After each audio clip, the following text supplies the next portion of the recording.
Turn to page 394. Before we turn to page 394, a brief review on what I call the Mario Star method.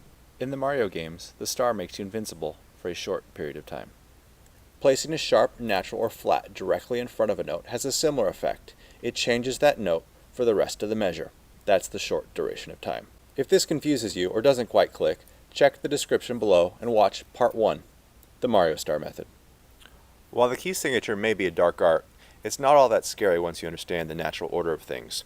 If you can understand the colors in a rainbow, or you know the difference between this and this, then you can handle the 7 flats and 7 sharps. A key signature is similar to the Mario Star method, but instead of placing a sharp, natural, or flat directly in front of a note, we pin it at the very beginning of the piece, and it lasts the entire work.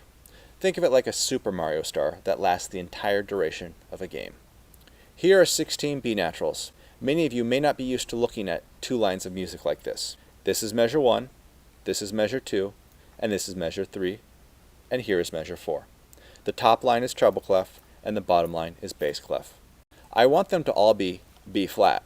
Using the Mario Star method, I would have to do this. Place a flat in each individual measure. But using the key signature method, I can simply do this. Now every single B natural has been changed into a B flat. But why? You need to imagine that the key signature is a Super Mario Star. It lasts the entire piece, and it is not stopped by bar lines. It just keeps going and going. But this is where things get a little difficult. You have to have a decent memory to make this work. The Mario Star method gently reminds us each measure that we have a flat, a sharp, or a natural. But the key signature is like, look, I told you once, it's up to you to remember. And we all know that's probably not going to work very well for us, because how many times have our mothers had to tell us to clean our room? Once? Twice? Yeah, I didn't think so. So the key signature in the beginning is going to have a similar effect. It's going to take a lot of reminding. I mean, take a look at this. There are 4 B naturals, right? There's nothing here to tell us otherwise. Well, unless we zoom out and realize that we forgot to take note of the key signature way back there. Oops. What if you want this measure of B flats to revert back to B naturals? How would I fix that? Like this. Now the Mario Star method combines with the key signature method. Now these are B naturals, and these are B flats.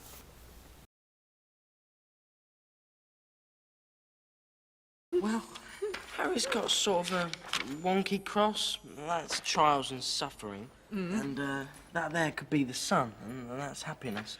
So, you're gonna suffer, but you're gonna be happy about it. Give me the cup.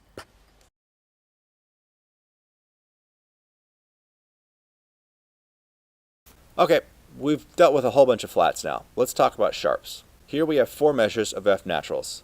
Let's make them all F sharps using the Mario Star method. Now, let's switch from the Mario Star method to the key signature.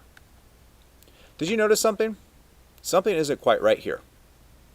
One of the sharps that is pinned isn't quite on the right line. This one. Let's switch back to the key signature with a single B flat. Notice how the flat lines exactly mirror with the notes? Now let's look here. The treble clef one doesn't match up. The sharp is on the top line, but it affects all the Fs. But this is how key signatures work. And I find that this little detail confuses a lot of beginning music students, especially alto saxes, clarinets, and trumpets, because we are used to playing in the lower part of the staff, but the sharp is written in the upper part of the staff, and we tend to miss it. This leads us to the next subject of key signatures, the order of the flats and sharps. Turns out flats and sharps only appear in a very specific order. You can have up to 7 flats or 7 sharps. The first flat to appear is a B flat, then E flat, A flat, D flat, G flat, C flat, and finally F flat. Now on the sharp side of things, the first sharp to appear is F sharp, then C sharp, G sharp, D sharp, A sharp, E sharp, and B sharp. Okay, now just look at the screen. It's a lot to take in. How are we supposed to remember all of these different things? This is a ton of information being thrown at you. Do you need to be a memory wizard to remember all this? It seems dangerously close to memorizing multiplication tables, But I want you to stare at this graphic for a moment. Do you notice anything? Anything? Well, let's look at these two sets and see if we can see a pattern. I'll give you a clue. I'm going to highlight this box and this box. Now this one and this one. You starting to see the pattern here as I build it out? It's the same thing, forwards or backwards. So, let's just write it this way. Flats go this way and sharps go this way. It's the same thing, forward or backwards. But unless we have this in front of us, we're still at a loss to remember the order. Luckily, musicians, not surprisingly, are creative people, and there are a number of rhymes out there to help us remember the order of flats and sharps. In fact, chances are you've heard your director say something similar to one of these, or one of these exact phrases. So let's try a couple. For the order of flats, I memorize this by thinking bead, greatest common factor. I've also heard bead, go call Fred. Before eating a donut, get coffee first. Now let's look at the order of sharps. Fat, cats, go, down, alleys, eating, birds. Or the classic old school. Father Charles goes down and ends battle. This old school version works both ways.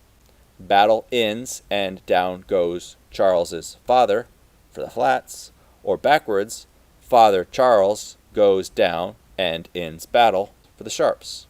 You could even make up your own, whatever helps you learn.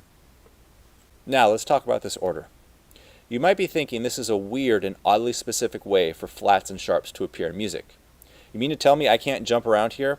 Like if I'm writing a song and I want B flat and A flat in my music, I have to include E flat? The short answer is yes.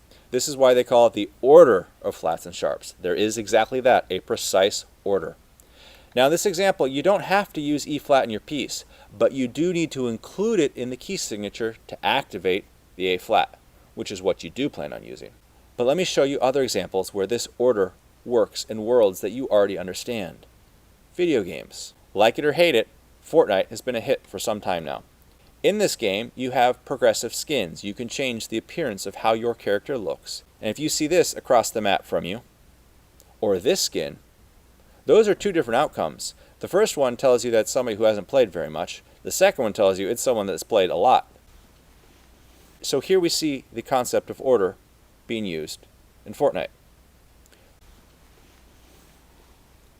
If you played this game, or a similar type of game, you know that the troops you can command and use are built and produced in a certain order from the buildings that you have built or upgraded. Like this. And yes, my brass player friends, I know there are more troops than this, here. But for the purposes of making this point, and not confusing the clarinets, I'm just going to use these first 7 troop types. You know that if you want these troop types, you have to build up your barracks and work your way to them by starting here. So the concept of order in flats and sharps in music is similar to the concept of order in troops in Clash of Clans. Another example, Pokemon. These Pokemon evolve in a specific way. Here are 2 versions of Charmander evolving. And from the card game. And finally, my favorite example, the rainbow. It's generally agreed that there are 7 basic colors in that rainbow. Red, orange, yellow, green, blue, indigo, and violet. And here we have the 7 flats in rainbow order. So now we can see that this idea of a specific order isn't just unique to flats and sharps. At this point, this graphic should be all that you need to confidently state the order of flats and the order of sharps. And finally, when you combine these in specific ways, you get something called keys. It reminds me of crafting items and objects in Minecraft. You take these 2 materials, craft them together into this. Or you take these 3 items or materials and craft them into this. We can do something similar with keys. If we have no flats and no sharps, so in other words our boxes are empty, that's the key of C. If we have 1 flat, that's the key of F. If we have 1 sharp, that's the key of G.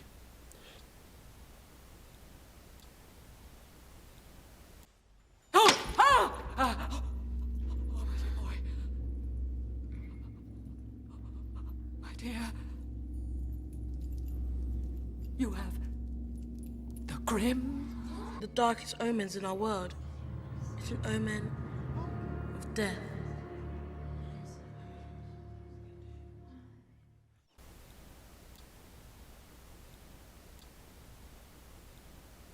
The next video, Defense Against the Dark Arts Part 3, will deal with keys and helping students remember and apply their key signatures. To help students understand key signatures and why other instruments have different notes than theirs, I use an analogy using castles, like these. I hope you've enjoyed this creative twist on explaining key signatures. Check the description below for more information on a worksheet designed to go with this video.